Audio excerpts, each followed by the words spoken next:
Sally. Sally is a nutritionist who specialises in food for trauma and helping people release trauma through food. So welcome and thank you for talking to me. Do you know what's really amazing? Sorry, I'm going to interrupt you before you say anything. That's here. okay. What's really amazing is when I spoke to you the other week, and we tried to connect a few times and we kept missing each other. Yeah. And I think a couple of days before I spoke to you, a friend of mine had said, oh, yeah, I want to talk on the podcast about being in a domestic violence situation and how difficult it is to get out of it. And then 2 days later, I talked to you and you go, oh, yeah, nutrition and releasing trauma from the body. And then over the next 3 days, there was 2 other people who contacted me and who I'm also going to be talking to that are also involved in the same thing. So like December, end of November, beginning of December is now my trauma and releasing all of that distress from your body kind of thing. It's just like, it was just weird how it happened. The universe does that to you sometimes. So absolutely. Yeah. Thanks for having me, Karen. I think that with what you just said is a reflection of my history in the health industry, is that finally we're coming to realize is that how we connect socially and how safe we feel has a massive effect on how we eat, where we eat, what we eat, how we digest, how we sleep, but even how we connect to those people around us. And they're the types of things that really nourish us. So emotional health is, I'm so glad that more people are talking about it because it's so significant. Yeah. I think it's something, that's what everybody said, because I've had conversations before we recorded with everybody, and everybody said the big thing, the number one thing to do is to talk about it, to not keep it hidden inside, to not keep it bottled up inside. Even if, and here's the thing, like we were just talking before we started recording about parenting. You're a single parent, you've got a 12-year-old, you've got a toddler, and it's really hard work dealing with that. And we do, as parents, and particularly if you're a single parent, we kind of spend our entire lives right on the edge of breakdown. Like we're at that tipping point all the time because we've got to keep going. There's no let up. It can be really difficult, and looking after ourselves tends to take second place because there's always something to do with the kids. So it's not necessarily if you're just in like a really toxic situation at work, or if you're in an abusive relationship of any kind. It can just be life in general, can't it? That we build up this like stress and trauma. Yeah. It's so easy to be overwhelmed and try and think you have to keep up and try and have the perfect home or the relationships or, running the kids around to all these commitments. And it can be really easy to be triggered. But there's something really powerful to that statement. Happy wife, happy life. So when I work for myself, I know that if I'm in a good state and I'm constantly watching it, I'm so much more fun for the kids. I make better decisions. I can slow things down, and I can pick and choose and go, you know what? I don't particularly care that the house is a mess today, or you just can seem to identify your priorities a lot better when you stop and you can consciously choose not to go there with the stress response. And when I'm teaching coaching new mums especially, the environment, so everybody's health in the household is really affected by the state of mum's nervous system. If she is bound up and she is worried and she's concerned and she's this and she's that and she's not taking care of herself, it's not, you can feel it in the air. But when you can try and work backwards and put yourself first, it's incredible the ripple effects of that. But as a mum, there's something really icky about that sense of I should put myself first. It can take quite a while to get your head around it, to think, that's quite selfish, but no. It's a really smart way to run your own system. And our little ones pick up on it, our partners pick up on it, people pick it up in the work area. So, becoming selfish is a beautiful health tool. It's like somebody I was talking to the other day said it took her years as a parent to grasp the concept behind when you're on a plane and the masks drop down and they say, put your own mask on before you see to anybody else. She said, don't be ridiculous. I would not do that. I've got to take care of my children first. She said, and it was only when, 8-10 years later, she went, oh, I get it. If I haven't got oxygen, I'm going to be flat out on the floor unconscious before I've finished sorting that out. Yeah, absolutely. Yeah. I completely agree. There was that brought to mind a client of mine who I met many, many years ago, and she was talking about, I think she was a mother to 6, and she got chronically ill, and so she had to really learn that the hard way. But we were talking in those later stages, and when things were getting really hairy for her, she said to me, I just want to be, if something happens to me and my 6 children don't have me around, I would prefer them to remember me as being fun than really well organised, or the woman who had the car, the home, the business, whatever else. And so then she started to really piece together that component of her personality that she really wanted her children to take with her, so that mum wasn't always bogged down and stressed and heavy and rigid. So that, that experience helps me from day to day just to go, you know what? Okay, let's choose fun first before the stress. Doesn't always work, but, just is that constant reminder that I'm doing my best, as we were talking about earlier, just day to day, just doing your best and making decisions as you can. And just, I'm sure one day when I come out of this parenting tunnel, it'll be like, okay, well, at least my priorities, my children had a soft, playful environment. We were healthy, we were connected, and they're the most important things. It's a great foundation for our relationships. Yeah. It's really interesting. So when I started off the podcast, I was doing a fair amount of talking of myself. One day I woke up and I came up with this genius idea, or so I thought. When you have one of those ideas, you think, oh, that's brilliant. And then you tell everybody and you put it into action. You go, this isn't exactly what I had in mind. But what I came up with was, I'm going to ask each of the 3 older children what their thoughts are on my parenting style as they were growing up, and ask me questions. Why did I do this? Why didn't I do that? And it was really interesting what they came up with, because it wouldn't have been what I thought they would have remembered, or what I thought would have been important to them. So it was a really fascinating look at how they perceived my role as a parent. Yeah, it was really interesting. It's a really interesting exercise. And it was also interesting that my youngest one, who was 16 at the time, she said, I asked her, I said, did you want to have a chat about it? She said, don't be ridiculous, Mum. With all of the aplomb that a 16-year-old can do, don't be ridiculous, Mum. I'm still in the middle of it. There is no way I can talk about it without being completely subjective. So I'm like, all right. Yeah. Good answer. On you, darling. So it's really fascinating that the point I'm trying to make is the stuff we fret about and the stuff we focus on, which tends to be the things we've done wrong, or where our children have been upset by something that's happened and we haven't been able to make it better, or stuff like that, tends not to be the stuff that is actually important to them in the long run. So absolutely, I think they get if you're doing your best. Yeah.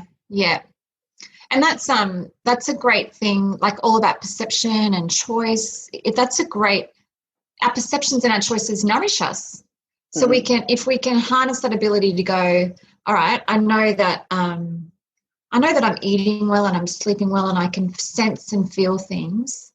When there is some kind of perceived danger or stress, whether it's a car about to hit you, or if it's an exam, or if it's a bill that comes in, or if it's an expectation within a friendship, you have that choice to stop and pause and not let this crazy nervous system override all that and make it worse than it is. So that's probably something that I think I'd really love women to mostly take hold of, because we are these we're these superheroes. We have all this extra sensory ability, because that's what makes us different from men. We can sense and feel so much more. So we also have the ability, we can affect everything around us by stopping and choosing how we want to react to that. And the beautiful thing is that if we were to check the blood, it actually drops our cortisol. So therefore we metabolize our hormones better, we sleep better, we don't crave really high sugar foods. So just being able to switch from that fight or flight and your perceived sense of danger, if you can stop and notice it and make the choice not to go there, to really stop and choose your reaction or your perception, what the effect in the body chemically is beautiful. It sends your body into this natural healing process of dropping cortisol, metabolizing your hormones better, and you just make better decisions with your words, the food you choose, how much self-care you can give yourself. Yeah, because you're feeling, I guess, clearer. Does that make sense? It does, yeah. And where I was going to go with that then was, you said it makes you choose better food or something along those lines. That's an interesting comment. Do you actually choose worse foods that are worse for you when you're more stressed? Oh, absolutely. So think of the nervous system as fight or flight. Okay, so going back thousands of years, our brains are set up so that we can sense danger really quickly. So we sense it through our eyes. We're scanning around our ears. The eardrums are always sensing for danger. Our sense of smell to react quickly. The temperature. The whole body system is constantly on the lookout for danger. The opposite to that. So that's one fuel type in the body. The opposite to that is our body's parasympathetic system, and that is all about being able to rest, digest our food, detox, and heal. Okay, so you can't be doing two things at the same time. You're either in this mode, or you can switch easy and be in the other mode. So there's, if I've got a bit distracted there. That was perfect. So if, just for example, you and I have been out camping all week, and all we've eaten is healthy plant foods, a little bit of meat, really eating the most perfect diet possible. And we're sitting there, and all of a sudden we sense something around us, and we're about to be attacked, and we're attacked by a saber-toothed tiger, or a dinosaur, or whatever it was. If we were to test your blood sugar at that time, we would get a reading as if we'd just eaten a candy bar, a chocolate bar. Because your body, for us to make that reaction and get the hell out of there, because that's what our brain's telling us, this is what all the information's giving us, get the hell out of there and quick, it shuts everything down and it goes into our internal system to pull the sugar out. And so you get a big enough hit within the blood to get you out of there. So therefore, the body can make its own blood sugar if you're under stress.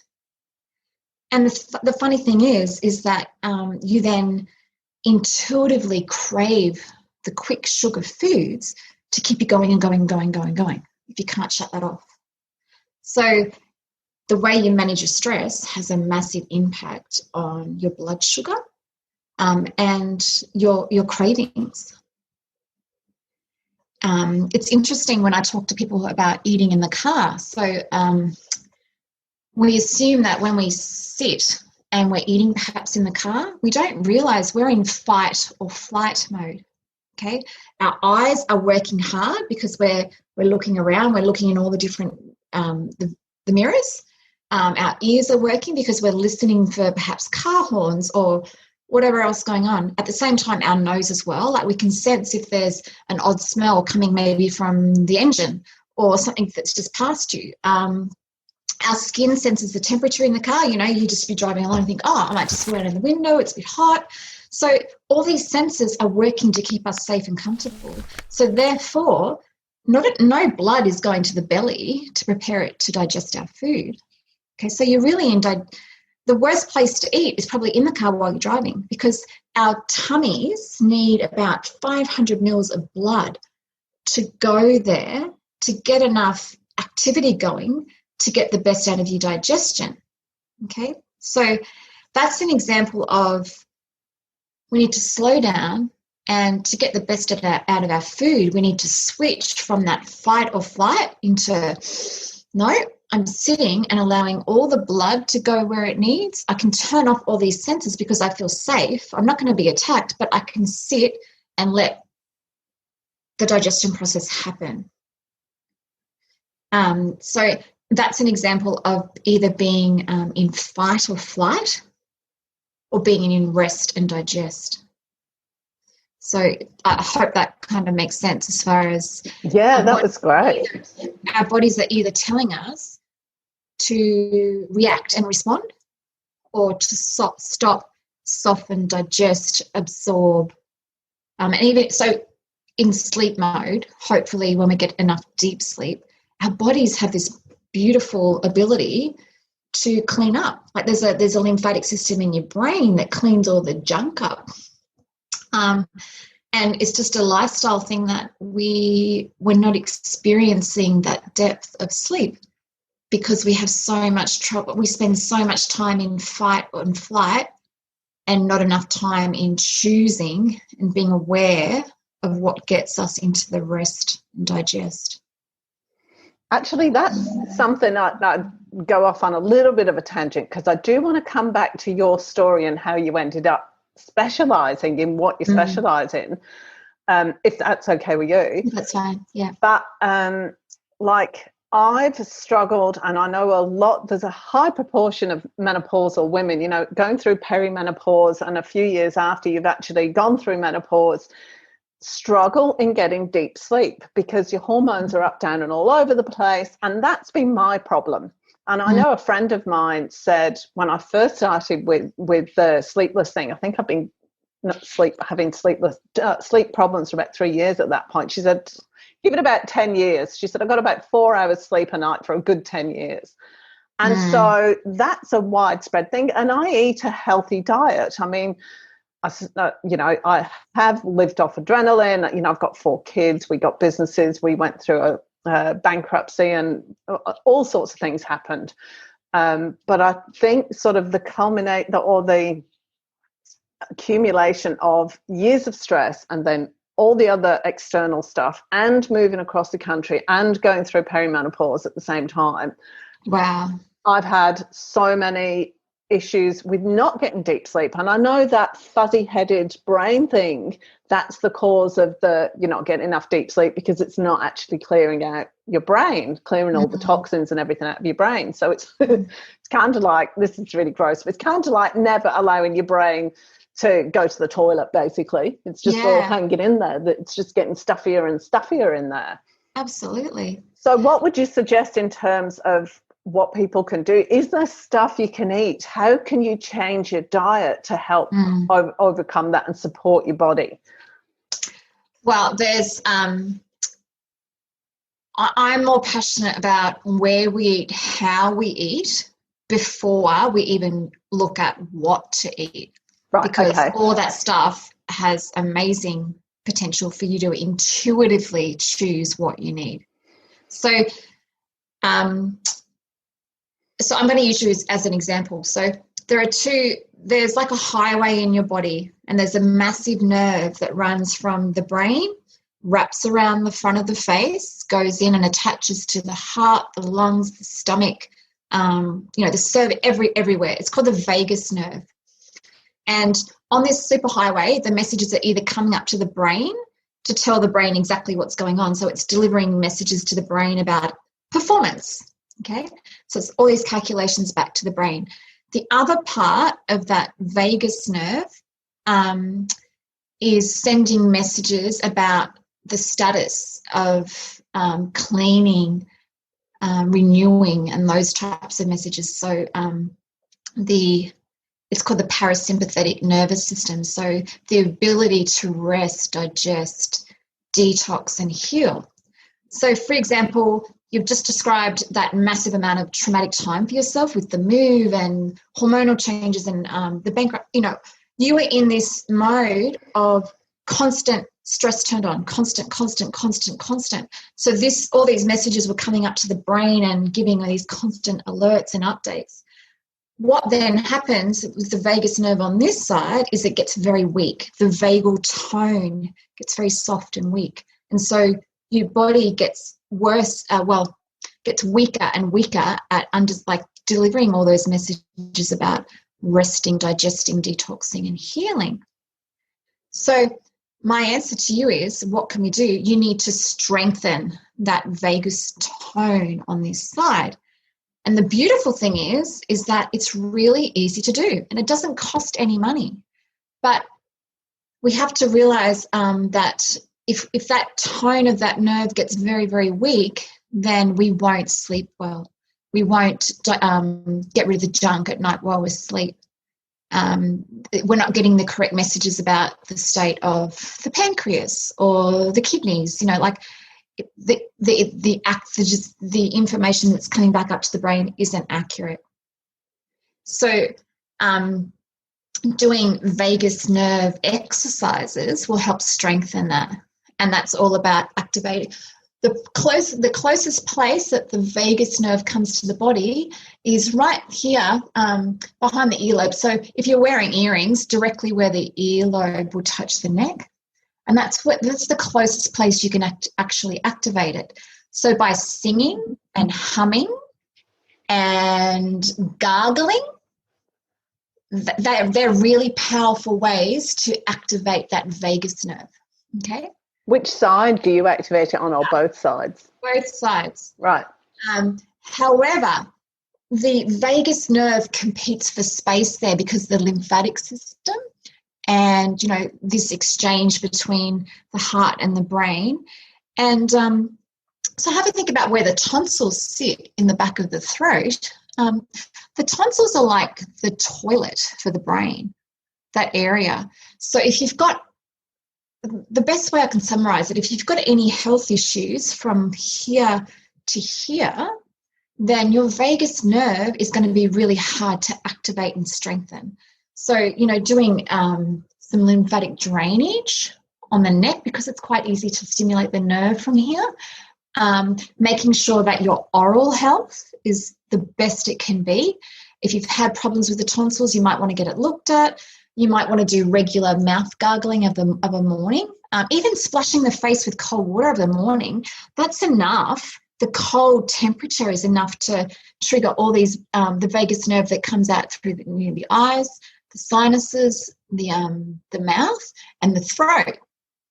And it's really interesting, the people I've worked with who have gone through extreme trauma, they often lose their voice for a while, or they feel socially challenged to speak, because there is a physiological something happening in this area that affects their speech, or they're wanting to speak and communicate. There's just like this, but the physiological thing is it's this little nerve that is weak and it needs strengthening again.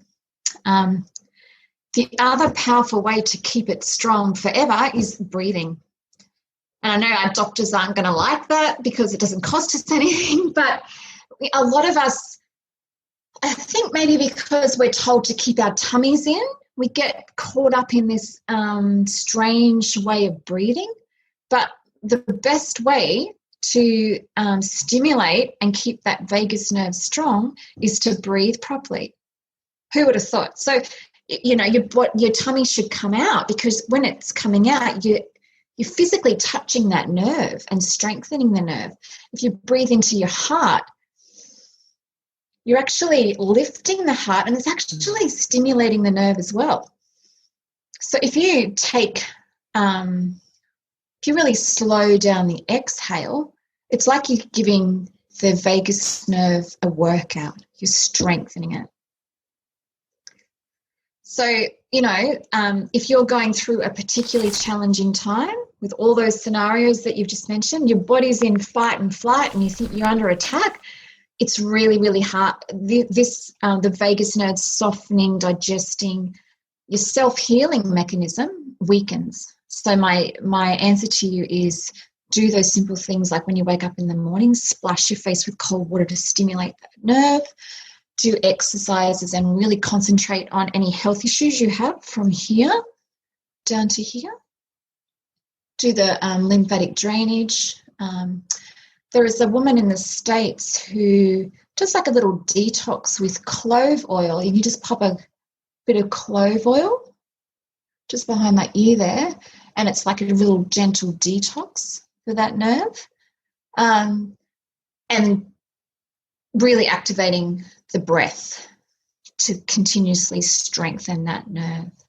And, it's interesting when we stop and take a breath, there are all types of different breathing techniques going around. They're all fantastic, but what it's doing is it's getting you using that natural breathing rhythm that you might have forgotten how to do. We don't want to be breathing from our shoulders. We want it to be coming up from the belly. And that is dropping cortisol. It's re-triggering and strengthening that nerve so that when you go to sleep at night, your brain detoxes properly, the lymphatic flows out. There are just so many benefits from having a strong vagus nerve.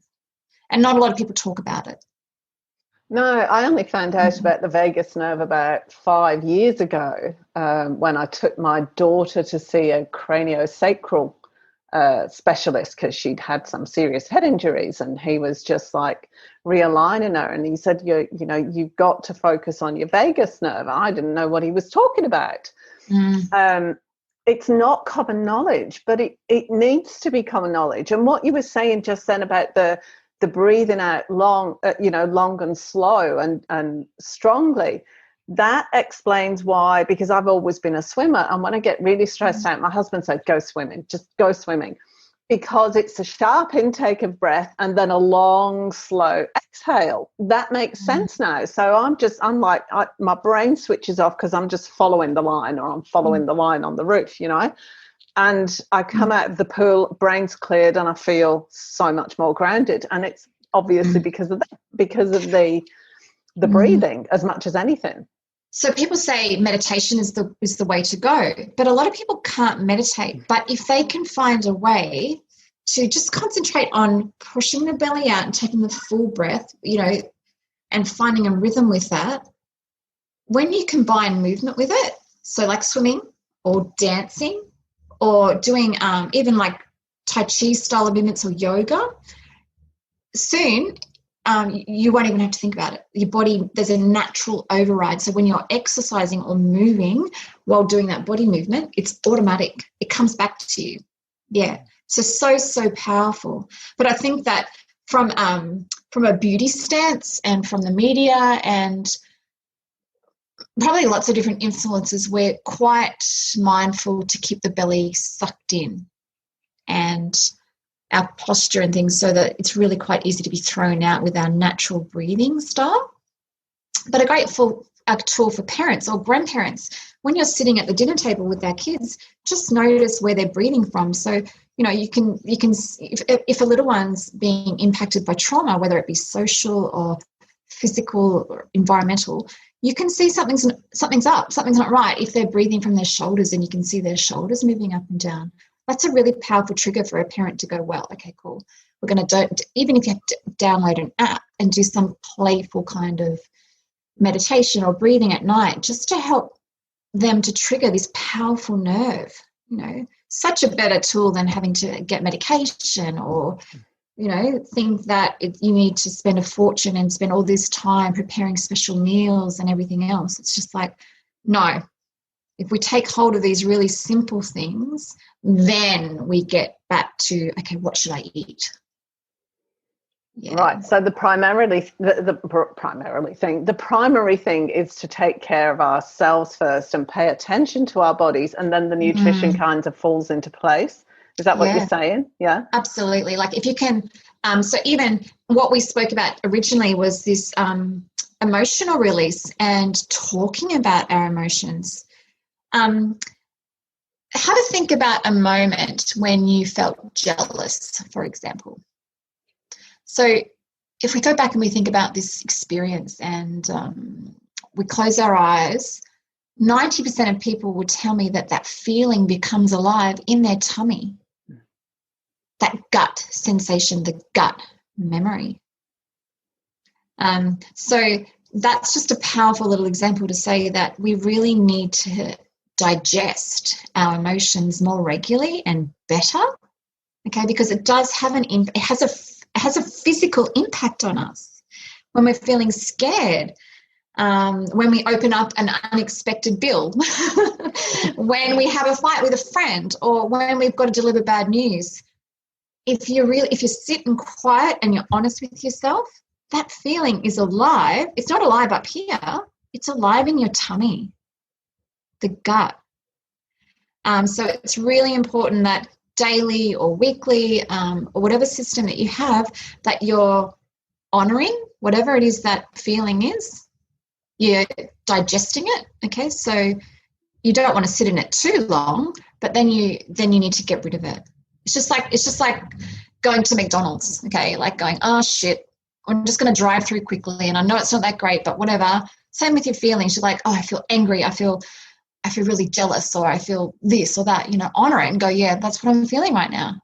But you need to then get rid of it and replace it with something that's not going to have that effect on your tummy. Don't rob yourself by letting that feeling stay in the belly too long, because it has a big implication on the hormones, on the way you sleep, on the way you digest. So the more often you can digest the emotions, the far better your health will be. But something us women need to teach our little ones too. Yes, we sense and feel more. It's okay to cry. If you were to test the tears coming out, you will see that there are hormones in there that need to be released and detoxed out. It's a beautiful little mechanism for clearing out emotion. Not something that our men are great at, but yeah, it's just like better out than in. That's a really good point that you're making, because, I know a few people who, I knew one friend who she always talked about forgiveness, but it was kind of like, to me, it landed like she was masking and just, oh, well, I forgive them for doing that. But she wasn't actually forgiving them. She was just kind of stuffing it down, and not actually acknowledging it. So there's a difference. And I think that's a key point. You've got to acknowledge what's going on and be really honest, because we are human. We're going to feel really resentful and really cheesed off and really jealous and everything else. And that old saying, what you resist persists, because you're not actually acknowledging it and just letting it go. That the forgiveness that she was talking about didn't, to me, release everything. It just kind of made her, how can I say it? She just said, oh yes, I'm forgiving it. I'm doing the right thing here. I'm forgiving, as opposed to going, you know what? I'm really cheesed. She's really cheesed me off, and I feel really this, really that.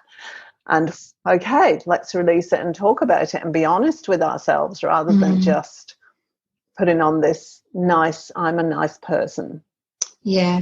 It's almost like that selfish thing again. Like, we have to stop and honor ourselves. And there's been a couple of moments where I've held back with my son if I'm having a shit day.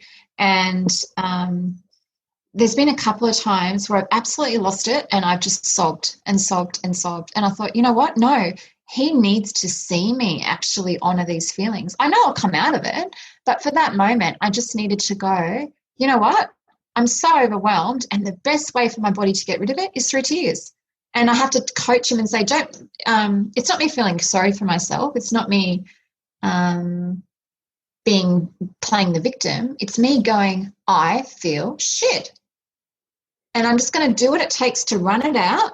Don't be upset. Don't be afraid. I'll do my thing, and then I'll get on with it. And so he's been able to see me a couple of times do that. And I think that the more I can show both of them that I can put my hand up and go, yeah, things aren't great. I'm overwhelmed. I'm tired. I can't make good decisions right now. I need some time to myself. That's more nourishing sometimes than what I serve them for dinner. Mm.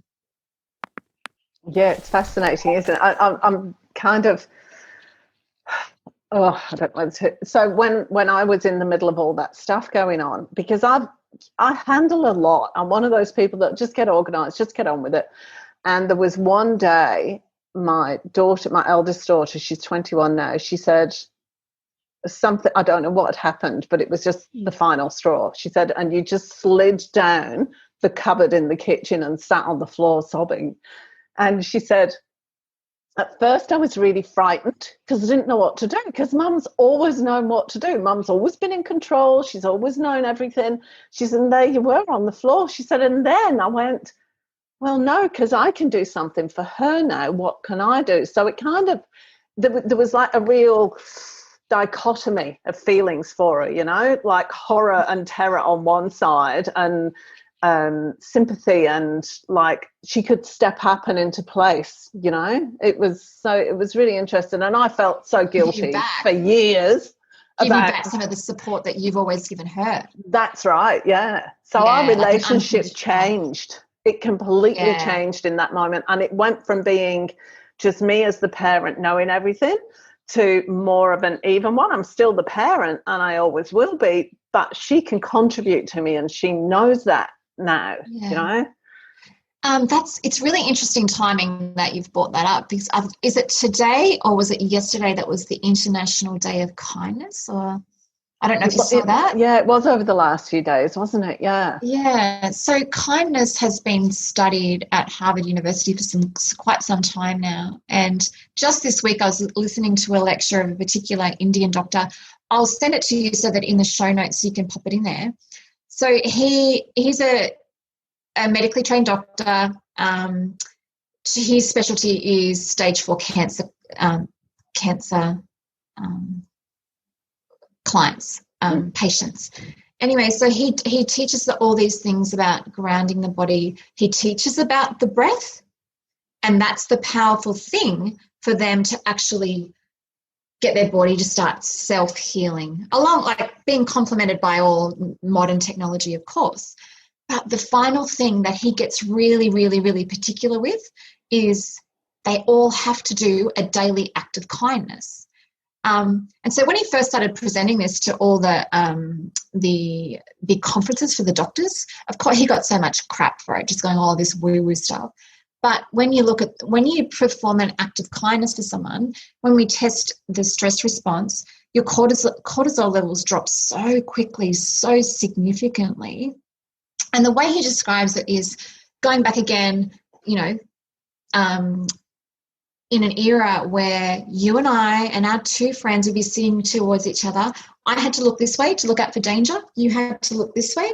We all had our back. We had to sit and safely eat and then sleep. We had to sense and feel for our safety. We are always looking for safety. So, of course, as, you know, we need to co-regulate for that feeling of safety.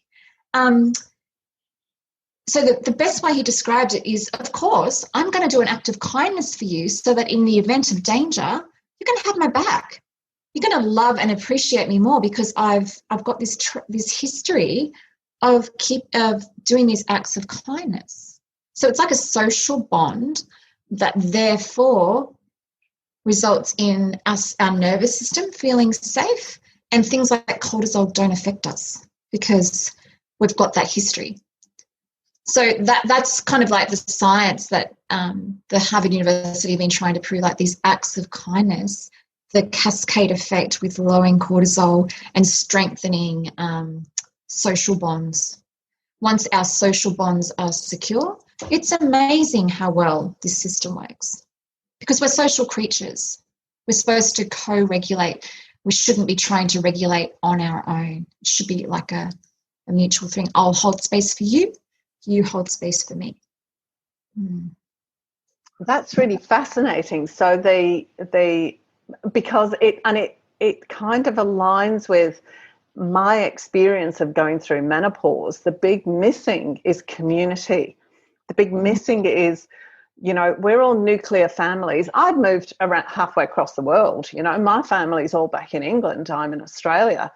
And I haven't got that connection with older women that I trust, or, you know, I've got lots of friends, but it's kind of like all of we talk about women's problems, women's issues, you know, and it's kind of, well, the older generation, not so much mine and younger, but that's the kind of experience. There's not that community where we feel free to share and be open about our concerns, about our worries, about our hopes.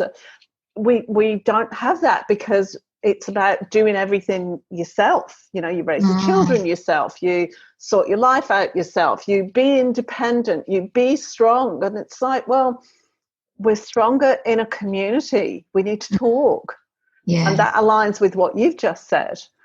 Being solo keeps you in that fight or flight, adrenaline not being metabolized correctly, so it stuffs up all your other hormones. Cortisol being way too high, then you get the belly fat. You know, you can't sleep, you can't digest your food, you feel irritable. But switching over into that community focus and that we co-regulate and that we should be respected for sharing and caring and supporting and nourishing each other, that sends your nervous system into this beautiful rest and digest. And we don't have to pay hundreds of dollars, you know, a month on fancy supplements. We don't have to spend all this time in the kitchen worrying about, am I cooking the right organic food? Where's it from? Who grew it? You know, like, we don't have to go down that track, you know. So my biggest learning when I was going through my health journey, like as a practitioner, was when I was a new mum. So I had no money to spend on the supplements I would usually spend, all the type of food. My husband was in a sport. He was an elite athlete. The prize money was a trophy. There was no prize money. And so we had no money. I spent all my time and effort, you know, keeping weight on him for events or stripping them off for movie roles or TV roles. And I wanted to stay lean and beautiful, and I wanted to nourish this beautiful new child. But all of a sudden I had to change my viewpoint on how I'm going to achieve that on no budget and pretty much no time. And so I really started delving into, bang for your buck, you know, like what's the least amount of time and effort and money do I have to spend to keep me healthy? So that was that burning desire to start going, well, that's crap and that's crap and that's crap. And that's led me to, you know, understanding that emotional health is far more important than making sure that your meat is grass-fed, you know, like you've got organic local produce. I mean, all that is very important, but you need to sort out your emotional health first and your nervous system before you even go there on what to eat. The most important thing is to look after your blood sugar, you know, so you're not going up and down, up and down, up and down. And again, socially, I don't know if you have you got a diabetic in your life? Do you have any friends or family members who are diabetic? My brother was diabetic, yeah. Would you say that they're not easy to be around? Yeah. Because of the highs and lows in blood sugar and temperament. So socially, the best way, if I was to give a tip about what to eat, it's just foods that keep your blood sugar regular so that you're not moody up and down all over the place, because socially it's putting a barrier between you and people around you and the decisions that you make, and your energy, because you're up and you're down and you're up and you're down. And it's just eating regularly. Our adrenal glands just need a constant little, you know, flicker of fuel so that we're not running on adrenaline. Okay, so constant fuel, the what do you call it? The intermittent fasting, then that increases your cortisol levels, does it, or does it work for some people? It works for some people. I find it's a personality thing, and it's about how much stress you're going on in your life. Because I mean, I've got a really fast metabolism, and if I tried to fast too long, I become frantic. Like it's a stress response for my body to go, I'm starving, I need food, and then I make bad choices. I've got other friends my age, same situation, who thrive off that type of cycling with their food. So I don't think one rule fits everybody. The best, if you wanted to test it, I would just widen that window of fasting a little bit longer each time that you do it, and try and find that point where your body, you don't ignite that stress response. Like, I'm starving, I'm this, I'm that. So it has its merits. But again, every time when you're not eating, it's giving your body time to heal and for all the systems to work better. So again, depending on what's going on, how late at night that you usually eat, I'll just wrap that up into, if you were to ask me from a nutritional point, like a traditional question that you would ask a nutritionist, I would say, let's work on managing your blood sugar, grazing small bits often, as much as you can, and have your last meal at sunset, so that you've done most of your digesting, so that while your body's hopefully dropping into a deeper sleep state, it can just concentrate on cleaning and not digesting the food or detoxing, the late high sugar meal that you had. So it's just the working on the blood sugars, the grazing, actually sitting and stopping to eat. So don't eat in the car. Like, our tummies need like half a litre of blood, so that so the stomach can work properly and all the messages can get in there with the hydrochloric acid and everything else that's needed, so that the food doesn't pass through too quickly or doesn't hang around too long. So they're my tips. So just sit. Like, eating should be this beautiful ritual where we just shut off from the world, give yourself permission to go, my body needs me to stop walking around, stop worrying about my next to do, just give myself, even if it's 15 minutes, just to stop, give your body a chance to take in the nutrients. Just the timing of your last meal through the day at around sunset, so that when you are in bed and your body's trying to drop into the deep sleep, it's not distracted. It can do its job. And that's the principle of intermittent fasting as well, so that you're giving all the systems a chance to do their job the best they can without the distraction of food. Yeah. Thank you so much. Like, that was amazing. So basically, and to sum up, something that landed for me, the best thing was everything you said goes against the way we live our lives. That you keep going, you don't stop to eat your meals, you just keep going till you hit that wall.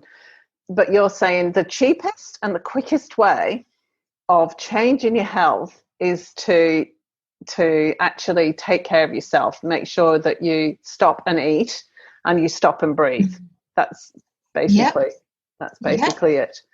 And find some way to regularly digest your emotions, whether it's maybe writing in a journal, calling your sister for a glass of wine and a cry, or going for a walk on the beach with a girlfriend, or doing some kind of anger release management. That could be boxing, or whatever your choice of movement is to, help you digest what's going on. Yeah. Thank you so much, Sally. That was amazing. We didn't even get round to your story and how you ended up doing all this. Not really, but yeah. Thank you. Yeah. But it was absolutely brilliant. Maybe another time. Yeah. Definitely. So I'm in the middle of with a toddler at home, I've really just been focusing on her, and I haven't got any grand plans for anything specific this month or the following. Next year, I'd really like to bundle this into a little challenge where, instead of doing like a weight loss challenge or like a New Year's resolution thing, it's all about doing exactly what we've spoken about, those rituals to strengthen that nerve, so that we can make a choice of switching from fight or flight and perform to the rest and digest, and just see, work at these things about how that then affects your weight, how it affects your relationships, how it affects on your focus for your business and that type of thing. So that's something I'm kind of playing around with and looking at. But I think that it's great timing because of COVID. Who knows what COVID is going to do for the way we set ourselves up next year, you know. So more than ever, it'd be great for these types of teachings to get out so that no matter what's going on with COVID, we have a culture of people going, you know what, I've got control over my nervous system and my immune system. I'm not going to buy into this rubbish that perhaps we might be pushed into. Yeah, so it's going to be interesting year next year. Yeah, that'll be great. Actually, I've got a January thing not about New Year's resolutions, but about, you know, changes that you can make in your life. Even things like an art class, how to dress properly, styling, that kind of thing. So it might fit in perfectly with that sort of end of January, beginning of February. Because that'll be a nice New Year thing, and then you can because I know, because of everything you got going on in your life, you've not actually got an online presence really or anything to offer people right now. Yeah. But I'll put your contact details on the page, but then if you can come back, I would love to have you back, by the way. Yeah, thank you. Come back and talk, and then, you know, hopefully, because people need to know about this stuff, and you're quite right, just having a challenge like that can be the first step that people need to making that change and making that difference. So I would love to talk to you. Yeah, that'd be great. I'm more than happy. I'll condense this down into like a little quick rescue style document as a reminder, but then I'll focus on more of an in-depth thing that people can access.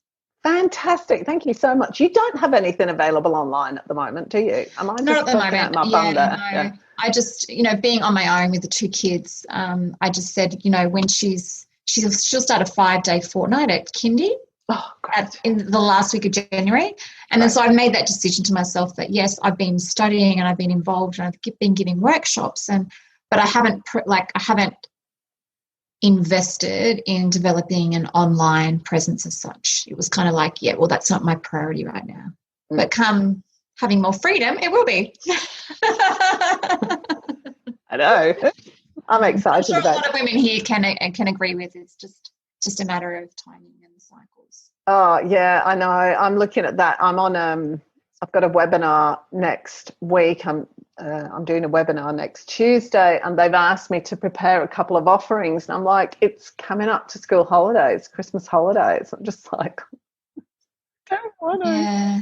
But I've kind of got to, you know. Yeah, and from a stress response too, like we have to start making decisions based on what's on our best interest. Yeah. So I could have gone, oh no, I need to keep up and I need to be doing this and I need to do that. I actually had to stop and go, for the health of myself and my kids, I need to say stop.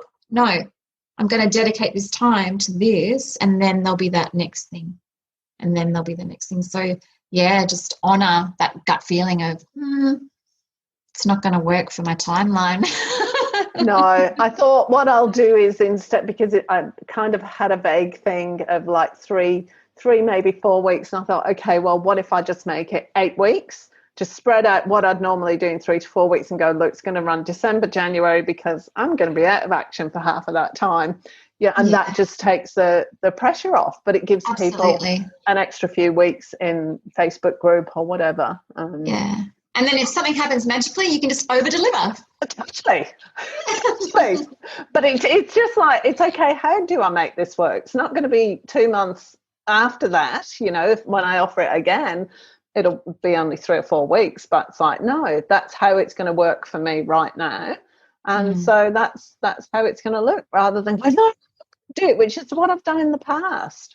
No, that burnout, because I'm talking to somebody next Tuesday about burnout. She deals in she supports people. She goes into workplaces and talks about burnout, how to recognize it, how to deal with it, how to manage yourself so that you don't reach that point of burnout. So your conversation is absolutely perfect, because I've got burnout one on Tuesday, I've got toxic abusive relationships the week after, and then yours will come out the week after that. So it's just like this perfect little progression. It's just been amazing. We're all role models to each other. We're all just honouring these real things that happen in our lives. Yeah, and the conversations, just getting it out in the open. We're going to get it out in the open and talk. So, yes, anyway, I'm going to let you go and pack your house up. Thank you. Yeah, exciting. Next time you see me, I'll have a different background and a different view. That'll be lovely. So Yeah. I'll be in touch. I'll let you know exactly when it's going out, but I think it's 2 weeks on Tuesday. And then I'll talk to you after Christmas when you're settled in, and we'll sort out another date for talking again when you're ready. So when you've got all your stuff together and you're clear, then we'll have a talk about it. And awesome. Thank you so much. Yeah. Cool. Oh, and I hope the connection in the state works out for you as well. She's gorgeous. Yes. Yeah, absolutely. Yeah. She does a lot of trauma work and movement, so that's interesting as well. Like it's just breathing and moving and emotional. Yeah, she's just lovely. She's so nice. So glad to connect you. But yes, thank you very much. I'll let you get on with it. You're welcome. Thanks, Sally. See ya. Bye. If you enjoyed this episode, be sure to subscribe and don't forget to rate and review this podcast and share it with your friends. Thanks so much for listening, and I hope you're leaving with some thought-provoking information that can make a difference in your life. See you next time.